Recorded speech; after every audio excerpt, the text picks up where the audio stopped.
जय सिया राम दोस्तों। यह कहानी मैंने केवल मनोरंजन के उद्देश्य से लिखी है। इसमें किसी धर्म विशेष के बारे में लिखना कहानी की मांग है।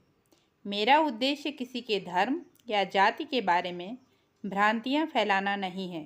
कृपया इसे अन्यथा न लें। धन्यवाद।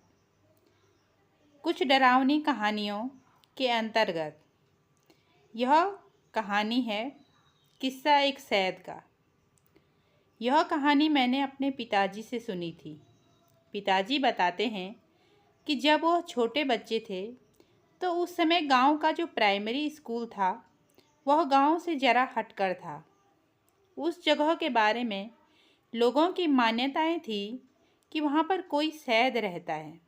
हमारे पहाड़ों में मान्यता है कि किसी मुसलमान पुरुष की भटकती हुई आत्मा सैद बन जाती है।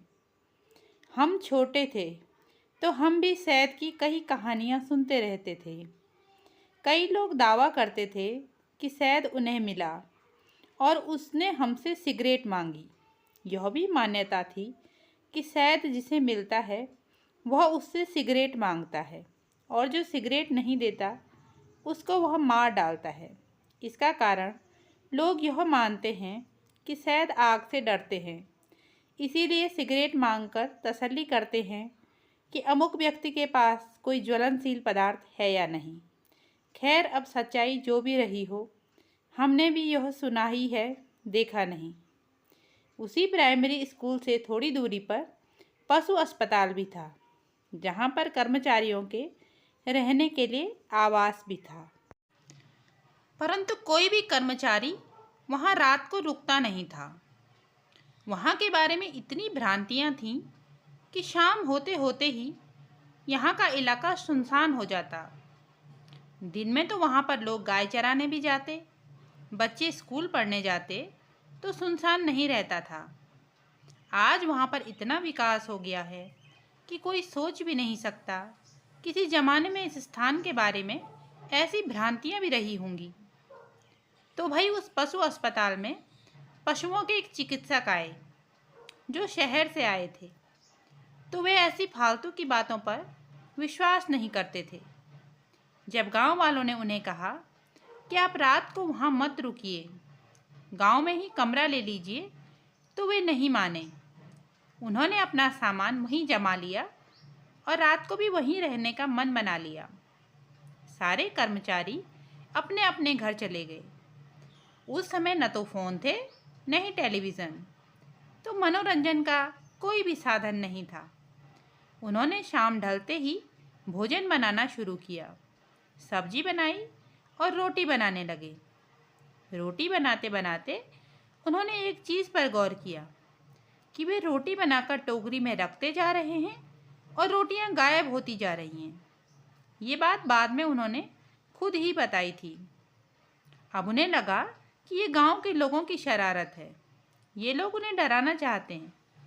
उन्होंने ज़ोर ज़ोर से आवाज़ लगाई कि कौन है जो यहाँ इस तरह की शरारत कर रहा है। तभी उनके भवन की छत, जो कि टिन की बनी हुई थी, उस पर पत्थर बरसने लगे। अब तो उन्हें बहुत गुस्सा आया। टॉर्च लेकर बाहर आए और इधर उधर देखकर चिल्लाने लगे कि कौन है, तुम लोग मुझे डराना चाहते हो ना, क्योंकि मैं भूत प्रेतों पर विश्वास नहीं करता। अरे मैं किसी से नहीं डरता हूँ, तुम लोगों को मैं देख लूँगा। और वे इधर उधर ढूंढने लगे कि किसकी शरारत है, पर उन्हें तो कोई भी नज़र नहीं आया। फिर वे अंदर आ गए और रोटियां बनाने लगे। रोटी बनाए और वह गायब हो जाए। अब तो उन्हें थोड़ा थोड़ा डर लगने लगा। उन्हें समझ ही नहीं आ रहा था कि आखिर रोटी गायब कैसे हो रही है। फिर थोड़ी देर में किसी ने फिर से छत पर पत्थर फेंका। वे फिर बाहर गए और चिल्लाने लगे, कौन है, जो है वो सामने आ जाए। उनका कहना था कि एक विशाल काय सैद आकर सामने खड़ा हो गया। वे भी कोई कम साहसी नहीं थे। टॉर्च से उसके मुंह पर रोशनी करने लगे। जैसे जैसे उसका मुंह देखना चाहते, वह और लंबा होता जाता। बेचारे थोड़ी देर में बेहोश हो गए। सुबह हुई पर उन्हें होश नहीं आया। पहले के ज़माने में गांव के लोग सच्चे और सरल होते थे। उन्हें रात भर डॉक्टर साहब की चिंता लगी रही। न जाने उनके साथ क्या हुआ होगा। सुबह सुबह ही कुछ सयाने लोग वहां आ गए। देखा तो बीच मैदान में डॉक्टर साहब बेहोश पड़े थे। घर के कमरे का दरवाज़ा खुला है। सब लोगों ने उन्हें होश में लाने की कोशिश की पर वे होश में नहीं आए। तब उन्होंने वहीं पास मुसलमानों के गांव से मौलवी को बुलाया। मौलवी साहब ने अपने साथ लाए हुए पानी के कुछ छींटे उनके ऊपर डाले, जिससे वे होश में आ गए। उनकी आंखें चमक रही थी।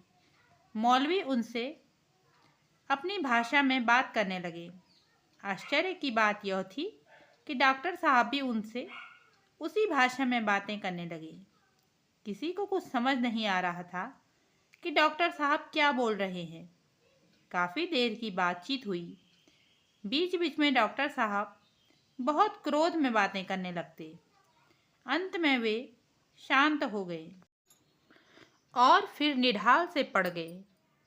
मौलवी साहब ने बताया कि डॉक्टर साहब के ऊपर शैद का साया आ गया था, जिस वजह से डॉक्टर साहब के अंदर का शैद मौलवी साहब से बातें कर रहा था। मौलवी ने बताया कि वह शैद कह रहा था कि ये उसी की भूमि थी, लेकिन गांव वालों ने उस पर अतिक्रमण करके पशु अस्पताल का निर्माण करा दिया, जिससे वह बहुत अधिक क्रोधित था। परंतु चूंकि शैद बुरी आत्माएं नहीं होती हैं, इसीलिए मौलवी साहब के समझाने पर वह मान गया और उसने वादा किया कि वह इस जगह को छोड़कर चला जाएगा और फिर भविष्य में कभी भी यहाँ लौटकर नहीं आएगा। इसीलिए अब गांव वालों को उससे डरने की कोई भी ज़रूरत नहीं है। बाद में डॉक्टर साहब जब अपनी चेतना में आए तो उन्होंने रात की घटना का सविस्तार वर्णन किया। बोलते बोलते बेचारे बहुत डर जाते थे। इस घटना से डॉक्टर साहब इतना डर गए कि वह फिर रात को कभी भी वहाँ पर नहीं रुके और बहुत ही जल्द उन्होंने वहाँ से अपना ट्रांसफ़र भी करवा दिया। दोस्तों, इन किस्सों को सुनाने के पीछे मेरा मकसद किसी भी प्रकार के अंधविश्वास को बढ़ावा देना नहीं है। पहले के ज़माने में जबकि लोगों के पास कोई भी मनोरंजन के साधन नहीं हुआ करते थे, तो वो इसी प्रकार के किस्से कहानियों को सुनाकर अपना मनोरंजन किया करते थे। बचपन में मुझे भी इस प्रकार के किस्से सुनने का बड़ा शौक था। आप लोग भी इन किस्सों को केवल मनोरंजन के उद्देश्य से ही पढ़ें। और साथ ही साथ अगर आपको मेरी ये कहानियाँ, किस्से या कविताएं पसंद आती हैं तो कृपया मेरे चैनल को लाइक और सब्सक्राइब करें। आप लोगों का बहुत बहुत धन्यवाद। जय सिया राम।